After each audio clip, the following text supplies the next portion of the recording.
About a month ago, I received a package of books, and I thought this was extraordinary. It was books I'd lent somebody in 1990 or so, a while ago, and it's quite nice to have them back. But I must say, they're not as exciting as I remembered. Now, the future of the Chagos Islands is an excellent opportunity to compare a bundle of books through the post with the complicated international issue of the Chagos Islands returned by Britain after so many years, returned to Mauritius, almost like giving someone back a piece of Tupperware that they've been holding hostage since 1814. Keir Starmer, in a diplomatic move that feels a bit like handing over car keys after being held, after keeping hold of them for too long, has decided to return the islands. Now, Mauritius is delighted. Meanwhile, Alison Blake, the governor of the Falkland Islands, is furiously waving her hand, shouting, "Don't worry, we're still British. Don't lump us in with this whole Chagos situation." Of course, the islanders' self-determination has always been at the heart of British overseas territories and British determination. By self-determination, I mean the British government deciding what's best for them, while occasionally consulting with the islanders, if they feel like it.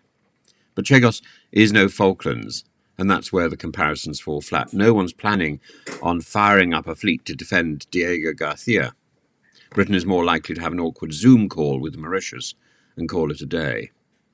Then there is Diego Garcia, the military base that's been a hot topic. It's essentially the Chagos archipelago's superstar, like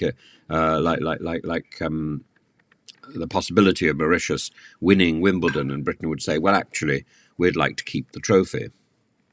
Britain and the US have been running operations from there for years, since the Second World War, and now it's up for debate. The real question is, will Britain hand over Diego Garcia with as much grace as someone handing over the TV remote after losing the argument? Well, it seems an agreement has been reached.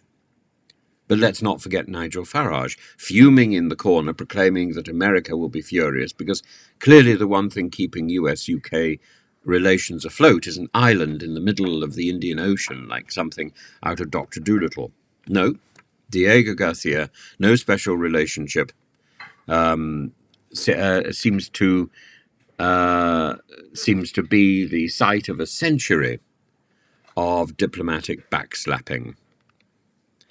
The move is a reminder that history doesn't stand still. If the Chagos Islands can be returned after a century, 2 centuries, maybe other claims are next, though the Falklands aren't losing sleep yet.